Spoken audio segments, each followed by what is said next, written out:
السلام عليكم ورحمة الله تعالى وبركاته. الحمد لله رب العالمين.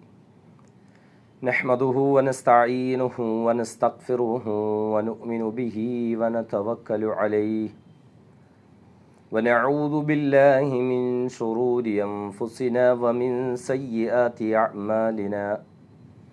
من يهده الله فلا مضل له ومن يضلل فلا هادي له ونشهد أن لا إله إلا الله وحده لا شريك له ونشهد أن سيدنا وحبيبنا محمدا عبده ورسوله أرسله بالهدى ودين الحق ليظهره على الدين كله ولو كره المشركون.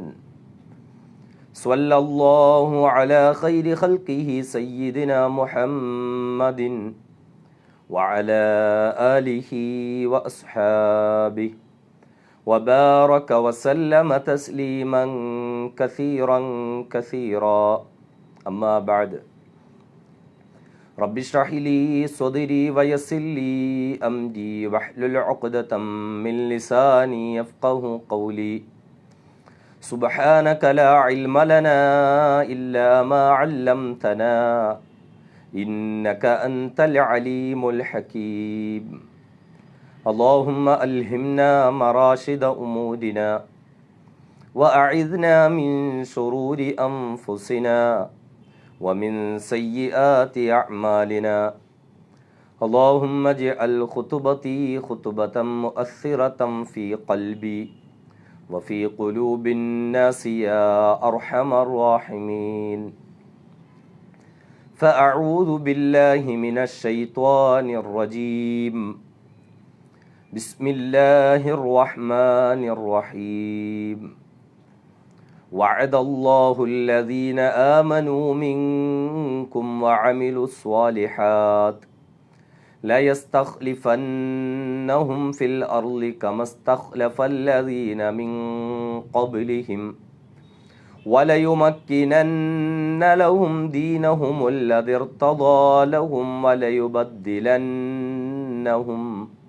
وليبدلنهم من بعد خوفهم أمنا يعبدونني لا يشركون بي شيئا ومن كفر بعد ذلك فأولئك هم الفاسقون.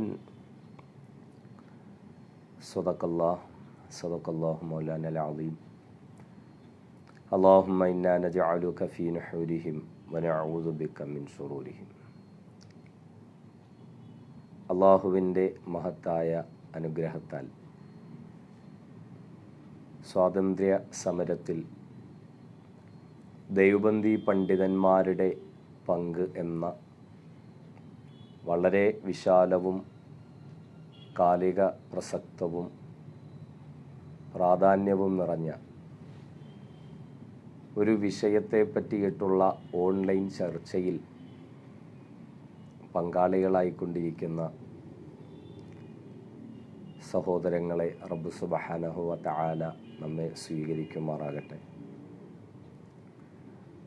പടച്ചവൻ പറയുന്ന കാര്യങ്ങൾ, കേൾക്കുന്ന കാര്യങ്ങൾ കൃത്യമായ നിലയിൽ ഉൾക്കൊണ്ട് ആ ദൈവബന്ദി പണ്ഡിത പാരമ്പര്യം ഉൾക്കൊണ്ട് സ്വാതന്ത്ര്യത്തെ കാത്തുസൂക്ഷിക്കുന്നതിനുള്ള പോരാട്ട രംഗങ്ങളിൽ നമ്മെ ഉറപ്പിച്ചു നിർത്തുമാറാകട്ടെ. കാലഘട്ടത്തിൽ നമ്മുടെ ദൗത്യം എന്താണ് എന്ന കൃത്യമായ തിരിച്ചറിവോടുകൂടി പ്രവർത്തിക്കുവാനും മറ്റുള്ളവരിലേക്ക് ഈ ഒരു സന്ദേശം എത്തിക്കുവാനും റബ്ബ് സുബ്ഹാനഹു വ തആല തൗഫീഖ് നൽകുമാറാകട്ടെ. ആദ്യമായി ഉലമായെ ദൈവബന്ദ് എന്ന ഈയൊരു പേജിൻ്റെ സംഘാടകരെ അഭിനന്ദിക്കാൻ ആഗ്രഹിക്കുകയാണ്. കാരണം സ്വാതന്ത്ര്യ സമരവുമായി ബന്ധപ്പെട്ടുള്ള ചർച്ചകളിൽ നിന്ന് ദൈവബന്ദി പണ്ഡിതന്മാരെ മാറ്റി നിർത്തുകയും അവരെ പറ്റിയിട്ടുള്ള ചർച്ചകൾ ഇല്ലാതായിക്കൊണ്ടിരിക്കുകയും ചെയ്യുന്ന ഒരു സന്ദർഭത്തിലാണ് ഇങ്ങനെ ഒരു ചർച്ചയ്ക്ക് ഈ ഒരു പേജിലൂടെ ഇതിൻ്റെ അണിയറ പ്രവർത്തകർ അവസരമൊരുക്കിയിരിക്കുന്നത്. മാത്രമല്ല, ഇപ്പോൾ കേന്ദ്രതലത്തിൽ തന്നെ പുതിയ പാഠ്യപദ്ധതികളും അതുമായി ബന്ധപ്പെട്ടുള്ള പുതിയ പുതിയ ചർച്ചകളിലേക്കും പ്രവർത്തനങ്ങളിലേക്കും ഇന്ത്യയിലെ സംഘപരിവാര സർക്കാർ പോയിക്കൊണ്ടിരിക്കുന്ന സാഹചര്യത്തിൽ ഒരുപക്ഷെ നാളെ നമ്മുടെ മക്കൾ ഇന്ത്യയുടെ ചരിത്രം പഠിക്കുമ്പോൾ അവിടെ സവർക്കറും ഗോൾവാൾക്കറുമൊക്കെ വീരന്മാരും ധീരന്മാരും സ്വാതന്ത്ര്യ സമരത്തിന് കഷ്ടപ്പെട്ടവരുമായൊക്കെ പരിചയപ്പെടുത്തപ്പെടുമ്പോൾ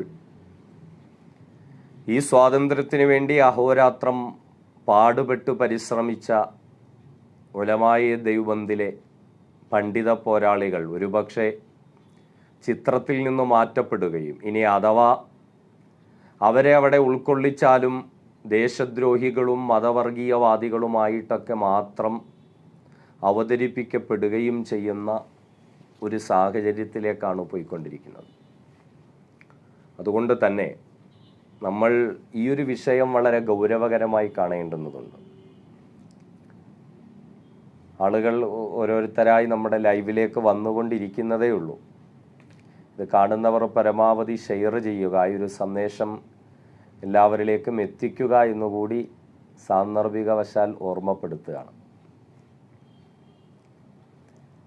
ദൈവബന്ദി പണ്ഡിതന്മാരുടെ സ്വാതന്ത്ര്യ സമരവുമായി ബന്ധപ്പെട്ടിട്ടുള്ള ചരിത്രം അതിന് നൂറ്റാണ്ടുകളുടെ പഴക്കമുണ്ട്. 1700കളുടെ പ്രാരംഭ കാലഘട്ടം മഹാനായ ഷാഹ് വലിയുല്ലാഹി ദഹ്ലവി റഹിമഹുല്ല മഹാനുഭാവൻ ഇൽമുൽ ഹദീസുമായി ഹിജാസിൻ്റെ മണ്ണിൽ നിന്ന് ഇന്ത്യയിലേക്ക് മടങ്ങി വന്ന സന്ദർഭം, അപ്പോൾ ഇന്ത്യയിൽ വൈദേശിക ആധിപത്യത്തിൻ്റെ സന്ദർഭമാണ്.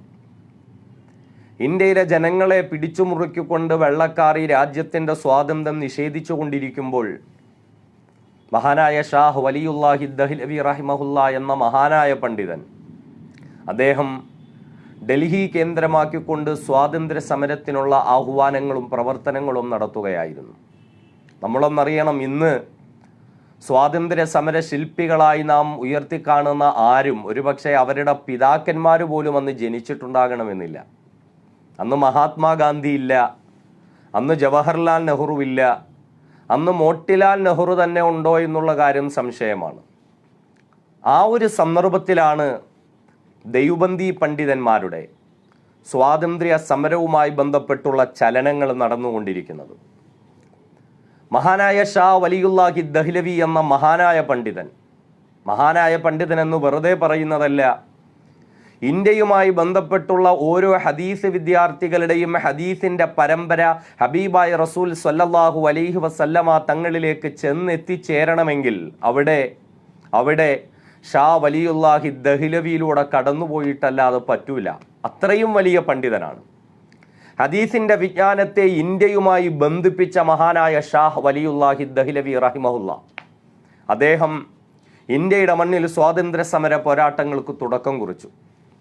വെറുതെയല്ല, മറിച്ച് ഈ സ്വാതന്ത്ര്യ സമര പോരാട്ടങ്ങളൊക്കെ നടക്കുന്നത് ഈമാനിൻ്റെ ഭാഗമായിട്ടായിരുന്നു, വിശ്വാസത്തിൻ്റെ ഭാഗമായിട്ടായിരുന്നു. വിശുദ്ധ ഖുർആൻ ഓതിക്കൊണ്ട് മുസ്ലിമുകളെ അഭിസംബോധന ചെയ്തുകൊണ്ട് സ്വാതന്ത്ര്യ സമരത്തിന് വേണ്ടിയിട്ട് ഷാ വലിയുല്ലാഹി ദഹ്ലവി ആഹ്വാനം നടത്തി.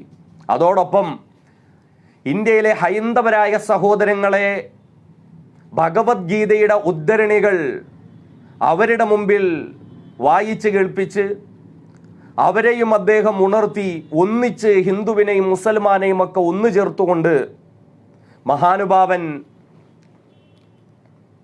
ഇന്ത്യ രാജ്യത്ത് മഹത്തായ സ്വാതന്ത്ര്യ സമരം നടത്തുകയായിരുന്നു. അങ്ങനെ അദ്ദേഹം നടത്തുന്ന സ്വാതന്ത്ര്യ സമരം ഫക്കുകുല്ലി നിളാം,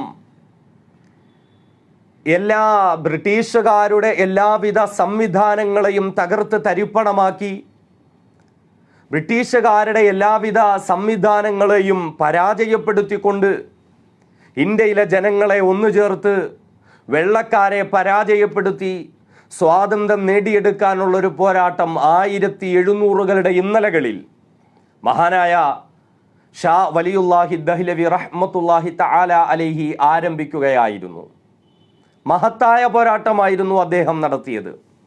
അദ്ദേഹം ആ സമയം തൻ്റെ പിതാവായ ഷാ അബ്ദുറഹീം ദഹ്ലവി സ്ഥാപിച്ച ഡൽഹിയിലെ മദ്രസ റഹീമിയ കേന്ദ്രമാക്കിക്കൊണ്ട് ദർസ് നടത്തുന്ന ഒരു മുദരിസ് കൂടിയായിരുന്നു. അപ്പോഴും പല ഭാഗങ്ങളിലും സഞ്ചരിക്കുകയും ജനങ്ങളെ അഭിമുഖീകരിച്ച് സ്വാതന്ത്ര്യത്തിൻ്റെ ആവശ്യകതയെ പറ്റിയിട്ട് വീറുറ്റ പ്രഭാഷണം അവരോട് നടത്തുകയും അങ്ങനെ സ്വാതന്ത്ര്യ സമരത്തിന് മഹാനുഭാവൻ ചൂടുകൂട്ടുകയുണ്ടായി. മഹാനായ ഷാ വലിയുല്ലാഹി ദഹ്ലവി റഹിമഹുല്ലാ അദ്ദേഹത്തിൻ്റെ പ്രവർത്തനങ്ങളുടെ ഇടയിൽ മഹാനുഭാവൻ വഫാത്തായി.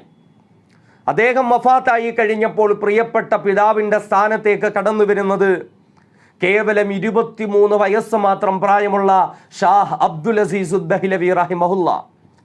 മദ്രസ റഹീമിയ കേന്ദ്രമാക്കിക്കൊണ്ട് അദ്ദേഹവും തൻ്റെ സ്വാതന്ത്ര്യ സമര പോരാട്ടങ്ങൾക്ക് തുടക്കം കുറിച്ചു. അദ്ദേഹം അന്നുള്ള ഇന്ത്യക്കാരിലെ മുസ്ലിമുകളുടെ മുന്നിൽ ഇന്ത്യയിലെ അവസ്ഥകൾ കൃത്യമായി വിവരിച്ചിട്ട് അതിനെ ചരിത്രവുമായി തുലനം ചെയ്തു. ഹബീബായ റസൂൽ സ്വല്ലല്ലാഹു അലൈഹി വസല്ലമ തങ്ങളുടെ കാലഘട്ടത്തിലെ ഖൈബറിലെയും ഫതക്കിലെയും ചരിത്രവുമായി അതിനെ ബന്ധപ്പെടുത്തി. അബൂബക്കർ സിദ്ദീഖ് റളിയല്ലാഹു അൻഹുവിൻ്റെ കാലത്തുള്ള യമാമയും അതുപോലെയുള്ള മറ്റു പല ചരിത്രങ്ങളുമായി അതിനെ ബന്ധപ്പെടുത്തി. എന്നിട്ട് ആ കാലത്തുള്ള മുസ്ലിമുകൾ ഭരണകൂടത്തിനെതിരെ സ്വസ്ഥമായി മുസ്ലിമായി ജീവിക്കാൻ വേണ്ടിയിട്ട് സമരം നടത്തിയ ചരിത്രങ്ങൾ കൃത്യമായി പറഞ്ഞുകൊണ്ട് ഫിഖ്ഹിന്റെ ഉദ്ധരണികൾ മുന്നിൽ വെച്ചുകൊണ്ട് മഹാനായ ഷാഹ് അബ്ദുൽ അസീസ് ദഹ്ലവി റഹിമഹുല്ലാ ഇന്ത്യയിൽ ആദ്യമായി ഫത്വ കൊടുക്കുകയായിരുന്നു. സ്വാതന്ത്ര്യ സമരത്തിൽ പങ്കെടുക്കൽ ഇന്ത്യയിലെ മുസ്ലിമുകളുടെ നിർബന്ധ ബാധ്യതയാണ് എന്ന്. നമ്മളൊന്ന് നോക്കണം. ഉലമായെ ദൈവബന്ധിന്റെ സ്വാതന്ത്ര്യ സമര പാരമ്പര്യം നമ്മൾ ചർച്ച ചെയ്യുമ്പോൾ തിരിച്ചറിയേണ്ടത് ഇവിടെ പലരും സ്വാതന്ത്ര്യ സമരം നടത്തിയിട്ടുണ്ട്. പല മതത്തിൽപ്പെട്ടവരും അതിൽ പങ്കെടുത്തിട്ടുണ്ട്. പല മതത്തിൽപ്പെട്ടവരും അതിൻ്റെ ആളുകളായി മാറിയിട്ടുണ്ട്. പക്ഷേ എൻ്റെ പ്രിയപ്പെട്ട സഹോദരങ്ങളെ, എന്നാൽ മുസ്ലിമുകളായ പോരാളികൾക്ക് ജിഹാദിൻ്റെ ഫത്വ കൊടുത്തുകൊണ്ട് മഹാനായ ഷാ അബ്ദുൽ അസീസ് ദഹ്ലവി റഹിമഹുല്ലയുടെ കാലഘട്ടത്തിൽ മഹാനുഭാവൻ നടത്തിയ ജിഹാദിൻ്റെ ആഹ്വാനം ഇന്ത്യയിലെ ജനങ്ങൾ ഏറ്റെടുക്കുകയായിരുന്നു. വിശ്വാസത്തിൻ്റെ ഭാഗമായിട്ടായിരുന്നു മുസ്ലിമുകൾ പോരാട്ടം നടത്തിയത്. അതിൻ്റെ പ്രധാന കാരണം ഈ പണ്ഡിതന്മാരായിരുന്നു. ബാക്കിയുള്ളവരൊക്കെ സ്വാതന്ത്ര്യ സമരം നടത്തുന്നത് രാഷ്ട്രത്തിൻ്റെയും രാജ്യത്തിൻ്റെയും തങ്ങളുടെ സ്വാതന്ത്ര്യത്തിൻ്റെയും കാര്യമായിട്ടാണ് എങ്കിൽ ഷാ വലിയുല്ലാഹി ദഹ്ലവിയുടെയും അബ്ദുൽ അസീസ് ദഹ്ലവിയുടെയും ഒക്കെ ഫത്വ പിടിച്ചുകൊണ്ട് മുസ്ലിമുകൾ സ്വാതന്ത്ര്യ സമരം നടത്തിയിരുന്നത് തങ്ങൾ ഏറ്റെടുത്ത വിശ്വാസത്തിൻ്റെ ഭാഗമായിട്ടായിരുന്നു. ഉൾക്കൊണ്ട വിശ്വാസത്തിൻ്റെ ഈമാനിൻ്റെ ഭാഗമായി കൊണ്ടായിരുന്നു സ്വാതന്ത്ര്യ സമരവുമായി ബന്ധപ്പെട്ടുകൊണ്ട് മഹത്തുക്കൾ അവരുടെ ആഹ്വാനങ്ങൾ നടത്തിക്കൊണ്ടിരുന്നത്. അങ്ങനെ ഈ ഒരു ഫത്വയിലൂടെ ആളിക്കത്തുകയുണ്ടായി ജിഹാദിൻ്റെ രംഗം. സ്വാതന്ത്ര്യ സമരത്തിൻ്റെ രണാഗ്നിക്ക് ചൂടുപിടിക്കുകയുണ്ടായി. അതിൻ്റെ പേരിൽ ബ്രിട്ടീഷുകാർ ഒരുപാട് കഷ്ടപ്പെടുത്തി ഈ പണ്ഡിതന്മാരെ. ഇവരുടെ ഷാ വലിയുല്ലാഹി ദഹ്ലവിയുടെയും ഷാ അബ്ദുൽ അസീസ് ദഹ്ലവിയുടെയും ഒക്കെ പിതാവായ അബ്ദുറഹീം ദഹ്ലവി റഹിമഹുല്ലാ മഹാനുഭാവൻ ഡൽഹിയിൽ സ്ഥാപിച്ച മദ്രസ റഹീമിയ എന്ന സ്ഥാപനം അത് ബ്രിട്ടീഷുകാർ തല്ലി തകർത്ത് കളഞ്ഞു. അത് പിന്നീട് കളിക്കളമായി മാറി.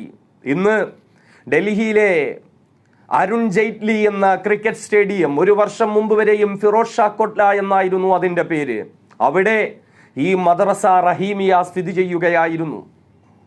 ആയിരക്കണക്കിന് അപൂർവ ഗ്രന്ഥങ്ങൾ ഉൾക്കൊള്ളുന്നതായ അവിടുത്തെ ഗ്രന്ഥശേഖരം വരെ ബ്രിട്ടീഷുകാർ തീയിട്ട് കരിച്ച് എരിച്ചു കളഞ്ഞു.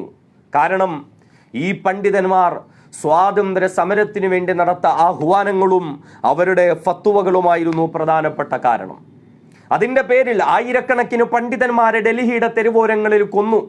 എത്രയോ പള്ളികൾ ഇടിച്ച് നിരത്തി, എത്രയോ മദ്രസകൾ നിരത്തി, എത്രയോ ഉലമാക്കളെ കൊന്നു. തെരുവോരങ്ങളിൽ മുസ്ലിമുകളായ പണ്ഡിതന്മാരെ മരത്തിൽ കെട്ടിത്തൂക്കിയിട്ട് കൊന്നു, വെടിവെച്ചു കൊന്നു. അതിക്രൂരമായി പല നിലയിലും അവരെ കൊലപ്പെടുത്തുകയുണ്ടായി. അങ്ങനെ ഈ ഒരു അവസരം ആളിക്കത്തിക്കൊണ്ടിരിക്കുമ്പോൾ മഹത്തുക്കളായ ഉലമായെ ദൈവബന്ദ് ഈ ഒരു അവസരം കൃത്യമായി തിരിച്ചറിഞ്ഞുകൊണ്ട് അവർ പോരാട്ട രംഗത്തേക്ക് കടന്നു വന്നു. മഹാനായ അബുൽ ഇർഫാൻ സയ്യിദ് അഹ്മദ് ഷഹീദ് റഹിമഹുല്ലയും ഷഹീദ് മുഹമ്മദ് ഇസ്മായിൽ ദഹ്ലവി റഹിമഹുല്ലയും അവർ പോരാട്ടത്തിന്റെ മാർഗത്തിലേക്ക് ഇറങ്ങി. എന്ന് പറഞ്ഞാൽ മദർസയുടെ ഒരു ഭാഗത്തിരുന്നുകൊണ്ട് ഫത്വ കൊടുക്കലല്ല പണി. ഇവരൊക്കെ ആരാണ്? സയ്യിദ് അഹമ്മദ് ഷഹീദ് റഹിമഹുല്ലയും ഷഹീദ് മുഹമ്മദ് ഇസ്മായിൽ ദഹ്ലവി റഹിമഹുല്ലയും ഒക്കെ വലിയ വലിയ തസവ്വുഫിന്റെ മശായിഖന്മാരായിരുന്നു. ഇവരുടെ തസവ്വുഫ് പോരാട്ടത്തിന്റെ തസവ്വുഫായിരുന്നു. ആ തസവ്വുഫിന്റെ മാർഗത്തിൽ അവർ അണിനിരന്നപ്പോൾ 900-ഓളം പോരാളികളെയും 10,000-കണക്കിന് ശിഷ്യന്മാരെയും ഒന്നു ചേർത്തുകൊണ്ട് ആ മഹത്തുക്കൾ പോരാട്ടത്തിനിറങ്ങി. ബ്രിട്ടീഷുകാർ കൈയടക്കി വെച്ചിരിക്കുന്ന, കൊള്ളയടിക്കുന്ന, സ്ത്രീകളെ മാനഭംഗം ചെയ്യുന്ന പ്രദേശങ്ങളിലേക്ക് ഈ മഹത്തുക്കൾ 10,000-കണക്കിന് പോരാളികളുമായി കടന്നു ചെല്ലുകയായിരുന്നു. അന്ന് ബ്രിട്ടീഷുകാരോടൊപ്പം നിന്ന രഞ്ജിത്ത് സിംഗ് എന്ന പേരുള്ള ഒരു സിഖ് രാജാവുണ്ടായിരുന്നു. അയാൾ പിടിച്ചെടുത്ത പ്രദേശങ്ങളൊക്കെ ഈ പണ്ഡിതന്മാർ കടന്നു ചെന്ന് മുസ്ലിമുകളുടെ അധികാര കേന്ദ്രത്തിലേക്ക് കൊണ്ടുവന്നു. ഓരോ പ്രദേശങ്ങളും പിടിച്ചടക്കി അവിടെയൊക്കെ ഒരു മുസ്ലിം അധികാരം ഉണ്ടാക്കിയെടുത്തിട്ട് അവർ യാത്ര ചെയ്യുകയായിരുന്നു.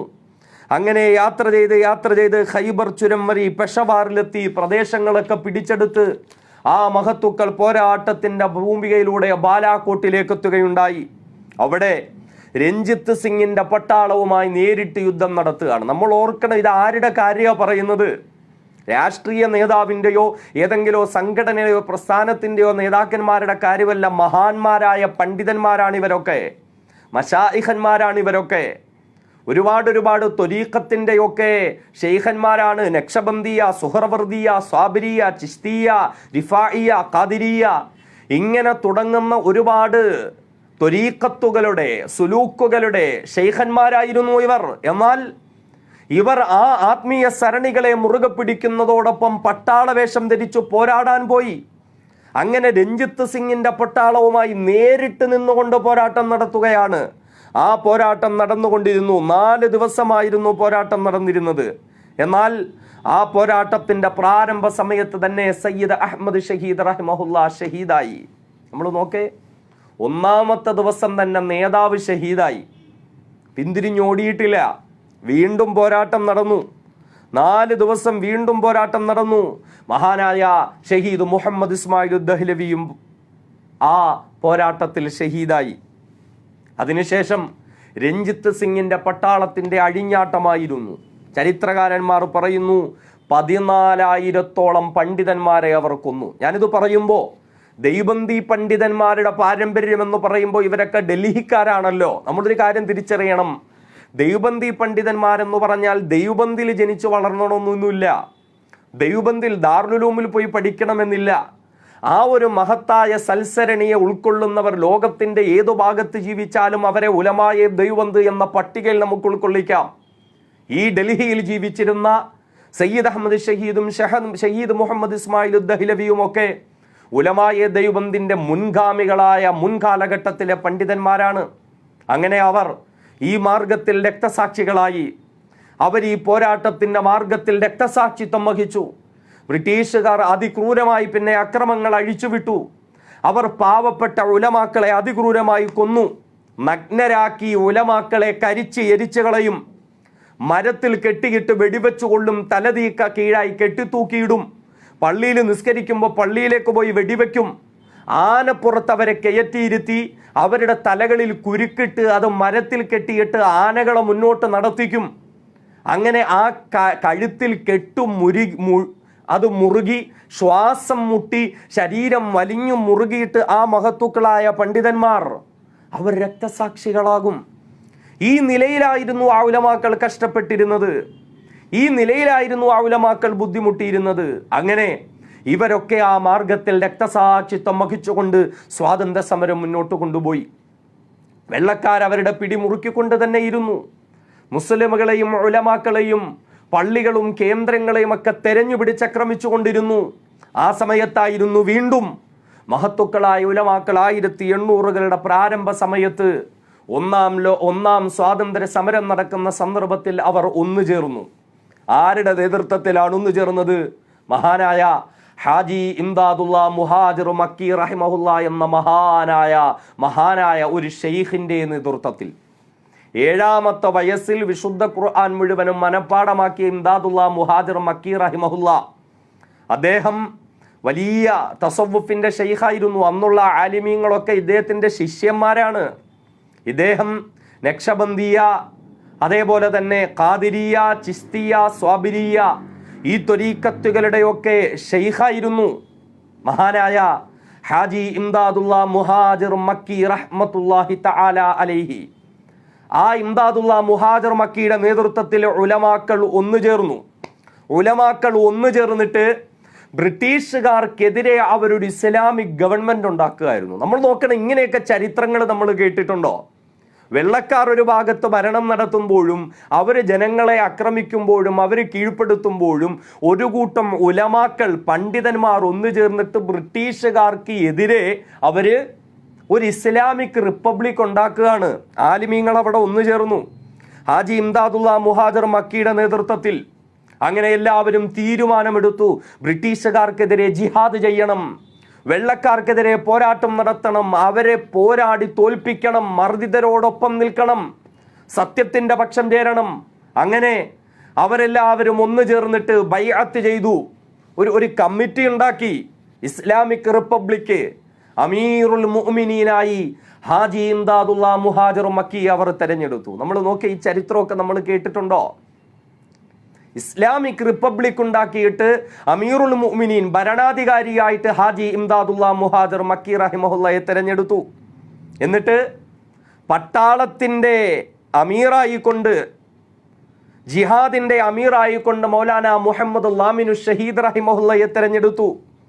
കമാൻഡർ ചീഫായിക്കൊണ്ട് മൗലാന മുഹമ്മദ് ഖാസിം നാനൂത്തവി, പട്ടാളത്തിന്റെ സെക്രട്ടറി ആയിക്കൊണ്ട് മുഹമ്മദ് മുനീർ റഹിമഹുല്ലയെ, ചീഫ് അഡ്വൈസർ ആയിക്കൊണ്ട് റഷീദ് അഹമ്മദ് ഗംഗോഹി റഹിമഹുല്ലയെ, ഇങ്ങനെ ജിഹാദിന് വേണ്ടിയിട്ടൊരു കമ്മിറ്റി ഉണ്ടാക്കുകയും അതിനു വേണ്ടിയിട്ട് പ്രത്യേകം ആളുകളെ ഉണ്ടാക്കുകയും അതിനു വേണ്ടിയിട്ട് പ്രത്യേക കമ്മിറ്റി രൂപീകരിക്കുകയും തീരുമാനമെടുക്കുകയും ചെയ്ത് ആ മഹത്തുക്കൾ പോരാട്ടത്തിന്റെ രണഭൂമിയിലേക്ക് ഇറങ്ങുകയായിരുന്നു.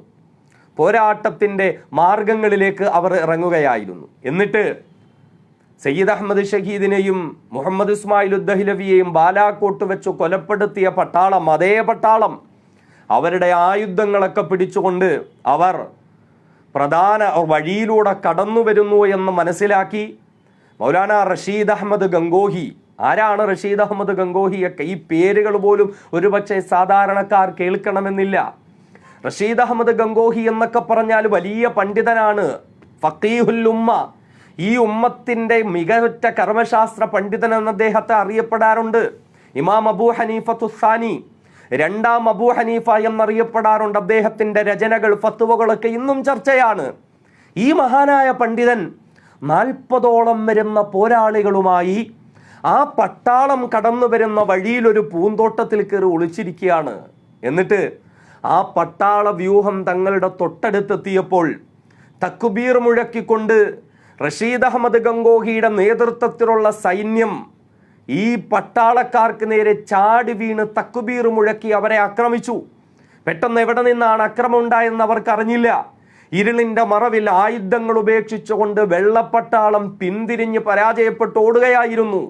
മഹാനായ മൗലാന റഷീദ് അഹമ്മദ് ഗംഗോഹി റഹ്മത്തുള്ളാഹി തആല അലൈഹി അവരുപേക്ഷിച്ചിട്ട് പോയ ആയുധങ്ങളും തോക്കുകളും പീരങ്കികളും എല്ലാം വലിച്ചടച്ചു കൊണ്ടുവന്ന് മഹാനായ ഇംദാദുള്ള മുഹാജിർ മക്കിയുടെ മുന്നിലേക്ക് കൊണ്ടുവന്നിടുകയുണ്ടായി. അന്നത്തെ പിടികിട്ട പുള്ളികളായിട്ട് ഈ ഉലമാക്കളെ പ്രഖ്യാപിക്കുകയായിരുന്നു. നമ്മൾ നോക്കേ, റഷീദ് അഹമ്മദ് ഗംഗോഹിയുടെ തലയ്ക്ക് അന്ന് ബ്രിട്ടീഷ് ഭരണകൂടം വില പറഞ്ഞിട്ടുണ്ടായിരുന്നു, പിടിച്ചിരുന്നവർക്ക് ഇത്ര രൂപ തരുമെന്ന്. ഹാജി ഇംദാദുള്ള മുഹാജിർ മക്കിയെ പിടിച്ചിരുന്നവർക്ക് ഇത്ര പണം തരുമെന്ന് പറഞ്ഞിട്ട് അവരുടെ തലയ്ക്ക് വെള്ളപ്പട്ടാളം വിലയിട്ടിരുന്നു. ഇത് ആരുടെ കാര്യമാണ് പറയുന്നത്? മഹത്തുക്കളായ ദൈവബന്ദി പണ്ഡിതന്മാരുടെ ചരിത്രം. ഭരണകൂടം തലയ്ക്ക് വിലയിട്ടു ആ പണ്ഡിതന്മാരുടെ. പിന്നെയും തീർന്നിട്ടില്ല. മഹാനായ മൗലാന മുഹമ്മദ് ഖാസിം നാനൂത്തവി റഹിമഹുല്ല. ആരാണ് ഖാസിം നാനൂത്തവി? നമുക്കറിയല്ലോ, ദൈവബന്ദ് ദാറുൽ ഉലൂമൊക്കെ ഇന്ന് ലോക ചരിത്രത്തിൽ ലോകത്തിടം നേടിയ മഹത്തായ സ്ഥാപനം. ആ സ്ഥാപനത്തിൻ്റെ സ്ഥാപകൻ ഖാസിം നാനൂത്തവി റഹിമഹുള്ളയാണ്. അദ്ദേഹത്തിൻ്റെ പേരിനോട് ചേർത്തിട്ടാണ് ഖാസിമി എന്ന ബിരുദം കൊടുക്കുന്നത്. ആ മുഹമ്മദ് ഖാസിം നാനൂത്തവി റഹിമഹുള്ള ബ്രിട്ടീഷുകാരുമായി നേരിട്ട് പോരാട്ടത്തിന് വേണ്ടി പോവുക. താനാപ്പവൻ്റെയും ഡൽഹിയുടെയും ഇടയിലുള്ള സ്ഥലത്ത് ബ്രിട്ടീഷുകാർക്ക് ഷാംലിയിൽ ഒരു പ്രത്യേക പട്ടാള ക്യാമ്പ് ഉണ്ടായിരുന്നു. ആ പട്ടാള ക്യാമ്പിലേക്ക് ശിഷ്യന്മാരുമായിട്ട് പോരാട്ടത്തിന് പോയി ഖാസിം നാനൂത്തവി റഹിമഹുള്ള. അങ്ങനെ പോരാട്ടത്തിന് പോയി ബ്രിട്ടീഷുകാർ പേടിച്ച് പിന്തിരിഞ്ഞോടി അവരുടെ കോട്ടയ്ക്കുള്ളിലേക്ക് കയറി. കോട്ടയ്ക്കുള്ളിൽ നിന്ന് പുറത്തേക്ക് വെടിയുതിർത്തു. ലാമിനു ഷഹീദിനെ പോലെയുള്ള മഹത്തുക്കൾ അവിടെ വെടിയേറ്റ് വീണു. ഖാസിം നാനൂത്തവി അവസരം കൃത്യമായി മനസ്സിലാക്കി ആ കോട്ടവാതിലിന് തീ കൊടുത്തു. കോട്ടവാതിൽ കത്തിച്ചിട്ട് പണ്ഡിതന്മാരുമായി അകത്ത് കയറി ബ്രിട്ടീഷുകാരെ മുഴുവനും വകവരുത്തുകയുണ്ടായി. ഇത് ചരിത്രമാണ്. ഉലമായെ ദൈവബന്ദിൻ്റെ ചരിത്രമാണിത്. നേരിട്ടുള്ള സായുധ പോരാട്ടങ്ങൾ അവർ നടത്തി. പലരും വഴിയിൽ ഷഹീദായി. എന്നിട്ടും മറ്റുള്ളവർ നിർത്തിയില്ല. വീണ്ടും പോരാട്ടം മുന്നോട്ട് തുടർന്നുകൊണ്ട് തന്നെയിരുന്നു. പോരാട്ടത്തിൻ്റെ മാർഗത്തിലേക്ക് പോയിക്കൊണ്ട് തന്നെയിരുന്നു. എത്രയോ ഉലമാക്കളെ ഏതെല്ലാം രീതിയിൽ കഷ്ടപ്പെടുത്തി.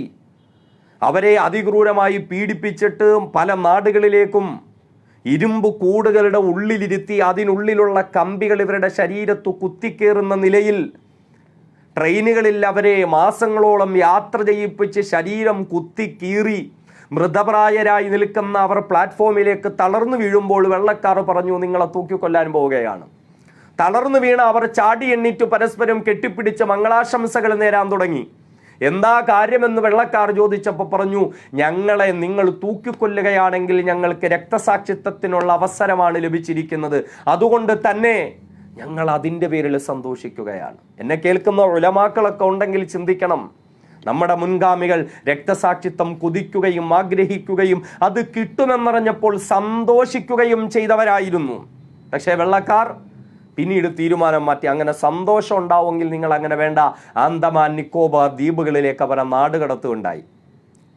എത്രയോ ഉലമാക്കളെ കാലാപ്പാനിയിലെ ജയിലിലേക്ക് കൊണ്ടുപോയിട്ടിട്ടുണ്ട്. ഫദലുൽ ഹഖ് ഖൈറാബാദി എന്ന വലിയ പണ്ഡിതൻ വെള്ളക്കാർക്കെതിരെ ജിഹാദ് ചെയ്യുന്നത് മുസ്ലിമുകളുടെ ബാധ്യതയാണ് എന്ന ഫത്വ കൊടുത്തതിൻ്റെ പേരിൽ പിടിച്ചുകൊണ്ടുപോയി. സ്വത്തെല്ലാം പിടിച്ചു കെട്ടി, കണ്ടുകെട്ടി. അദ്ദേഹത്തെ രക്ഷിക്കാൻ വേണ്ടി ചില അഭിഭാഷകർ പറഞ്ഞു, കോടതിയിലെത്തുമ്പോൾ നിങ്ങളല്ല ഫത്വ കൊടുത്തതെന്ന് പറയുക. എന്നിട്ട് അഭിഭാഷകൻ കോടതി നിന്ന് വാദിച്ചു, ബ്രിട്ടീഷുകാർക്കെതിരെ ഫത്വ കൊടുത്ത ഹൈറാബാദി ഇതല്ല എന്ന്. പക്ഷേ അദ്ദേഹം കോടതിയിൽ നിന്നുകൊണ്ട് പറഞ്ഞു, ഇല്ല, ഇയാൾ കള്ളം പറയാൻ, ഞാൻ തന്നെയാണ് നിങ്ങൾക്കെതിരെ ഫത്വ കൊടുത്തത്. അദ്ദേഹത്തെ ജയിലിൽ കൊണ്ടുപോയി. അദ്ദേഹത്തിൻ്റെ മകൻ അബ്ദുൽ ഹഖ് ഹൈറാബാദി, അദ്ദേഹം തൻ്റെ പിതാവിനെ മോചിപ്പിക്കാൻ വേണ്ടിയിട്ട് ഒരുപാട് വാതിലുകൾ കയറിയിറങ്ങി. അവസാനം വെള്ളക്കാർ പറഞ്ഞു, ബ്രിട്ടീഷുകാർക്കെതിരെ ജിഹാദ് നടത്താൻ കൊടുത്ത ഫത്വയുടെ പേരിൽ ഖേദിക്കുന്നു എന്ന് പറഞ്ഞ് എഴുതി ഒപ്പിട്ട് തന്നാൽ വെറുതെ വിടാമെന്ന് പറഞ്ഞു. അദ്ദേഹത്തെ ആ സമയത്ത് കാലാപ്പാനിയിലെ സെല്ലുലാർ ജയിലിൽ ഒരു മനുഷ്യന് സ്വസ്ഥമായി ഒന്ന് നിൽക്കാനോ ഇരിക്കാനോ കിടക്കാനോ പോലും പറ്റാത്ത ജയിലാണ് സെല്ലുലാർ ജയിൽ. അതിനകത്തിട്ടേക്കുക. ഒന്ന് എഴുതി ഒപ്പിട്ട് കൊടുത്താൽ പുറത്തുവിടാം. പക്ഷെ കൊടുത്തില്ല. നമ്മൾ നോക്കണം, VT സവർക്കറിനെ പോലെയുള്ള RSSന്റെ നേതാക്കളൊക്കെ ഇതേ ജയിലിൽ കിടന്നിട്ടാണ് ബ്രിട്ടീഷുകാരന് മാപ്പെഴുതി കൊടുത്ത് രക്ഷപ്പെട്ടത്. എന്നാൽ മഹത്തുക്കളായ ഉലമാക്കൾ, ഉലമായ ദൈവബന്ദ്, അവർ മാപ്പെഴുതി കൊടുത്തില്ല. ആ ജയിലിൽ കിടന്നുകൊണ്ട് മഹാനായ ഫദലുൽ ഹഖ് ഖൈറാബാദി മരണപ്പെടുകയുണ്ടായി. അതേപോലെ സ്വാതന്ത്ര്യ സമര പോരാട്ടങ്ങൾക്ക് ചുക്കാൻ പിടിച്ച മഹാനായ മഹ്മൂദ് ഹസൻ ദൈവബന്ദിയും മഹാനായ ഹുസൈൻ അഹമ്മദ് മദനി റഹിമഹുല്ലയും അവരെ മക്കയിൽ വെച്ച് പിടികൂടി. അവിടെ നിന്ന് ഈജിപ്തിലേക്ക് കൊണ്ടുപോയി. എന്നിട്ട് അവിടുന്ന് ആഫ്രിക്കയിലെ പാറ തുരന്നുണ്ടാക്കുന്ന മാൾട്ട ജയിലിൽ, കൊടും തണുപ്പുള്ള ജയിലിലേക്ക് കൊണ്ടുപോയിട്ടു. അവിടെ ഇട്ട് വല്ലാതെ പീഡിപ്പിച്ചു. മഹ്മൂദ് ഹസൻ ദൈവബന്ദിയെ പലപ്പോഴും പിടിച്ചു കൊണ്ടുപോയി ഇരുമ്പ് ദണ്ട് കൊണ്ട് അടിക്കുകയും ഇരുമ്പ് കമ്പി പഴുപ്പിച്ച് ശരീരത്തിൽ കുത്തിയിറക്കുകയും ചെയ്യും. ബ്രിട്ടീഷുകാർക്ക് അനുകൂലമായി സംസാരിക്കാൻ വേണ്ടി അവരൊന്നും തയ്യാറായില്ല.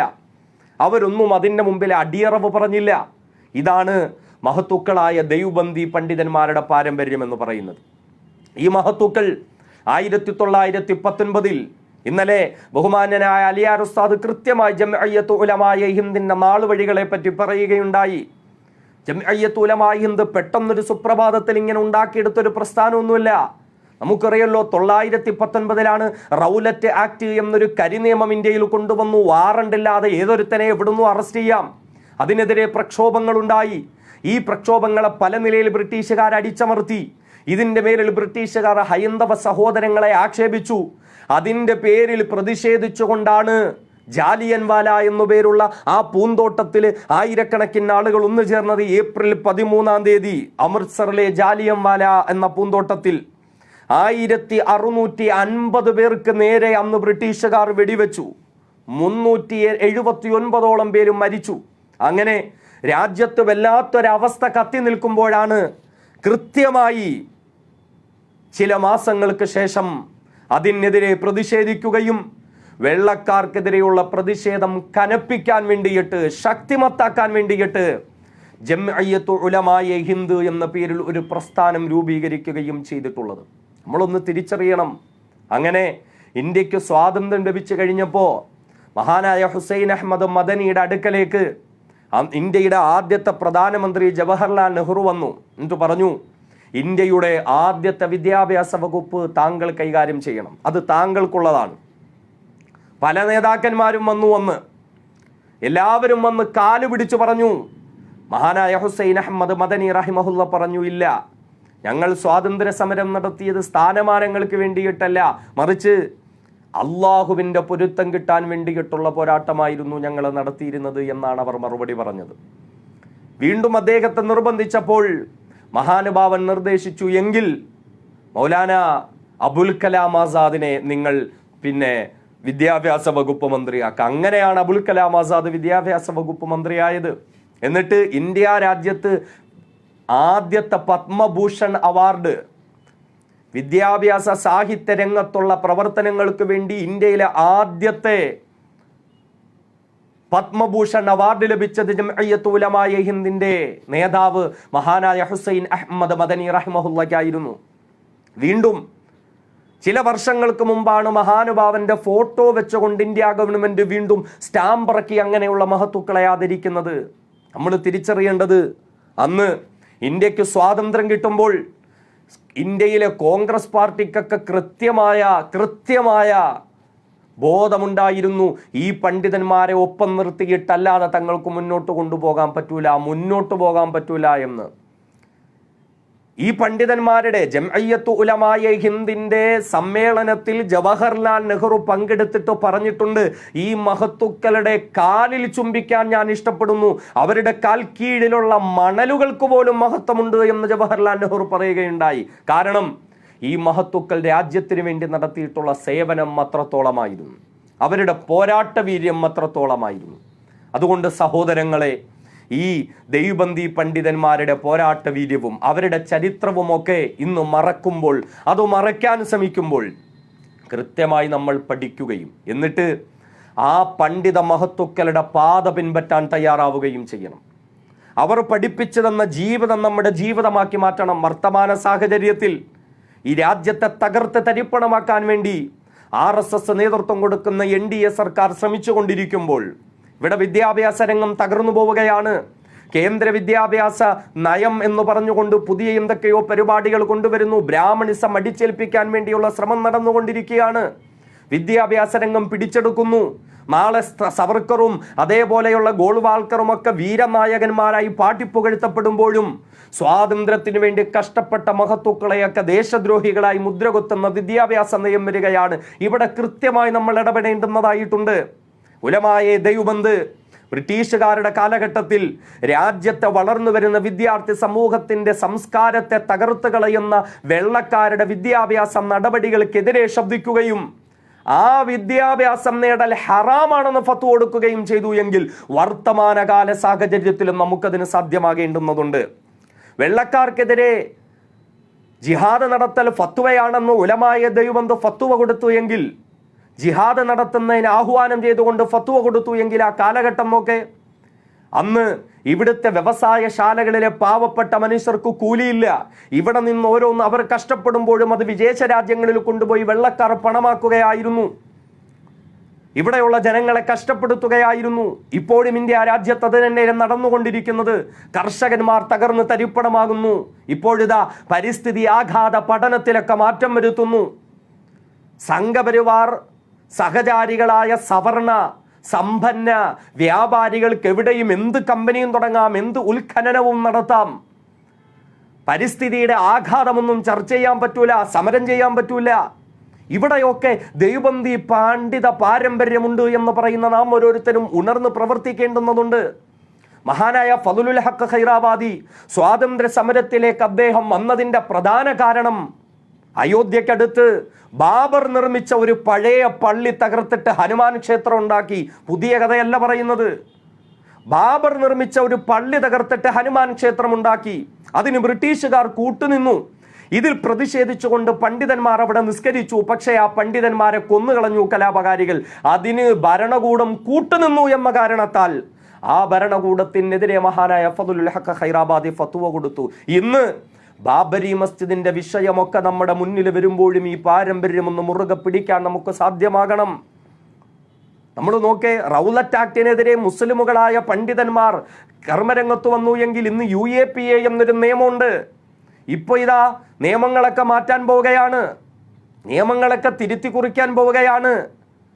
IPC ഒക്കെ മാറുകയാണ്. കേന്ദ്ര സർക്കാർ നിയമങ്ങൾ മാറ്റി എഴുതുന്നു എന്ന് പറഞ്ഞാൽ കുറ്റാരോപിതനായി ജയിലിൽ കിടന്ന് പീഡിപ്പിക്കപ്പെട്ടവൻ ജയിലിൽ കിടന്നുകൊണ്ട് തെളിയിക്കണം ഞാൻ കുറ്റമൊന്നും ചെയ്തിട്ടില്ല എന്ന്. ഇവിടെയൊക്കെ നാം ഉണരണം, ഉണർന്ന് തന്നെ പ്രവർത്തിക്കണം, കൃത്യമായി പ്രവർത്തനത്തിന്റെ മേഖലകളിലേക്ക് വരണം. റബ്ബ് സുബ്ഹാനഹു വ തആല തൗഫീഖ് നൽകുമാറാകട്ടെ.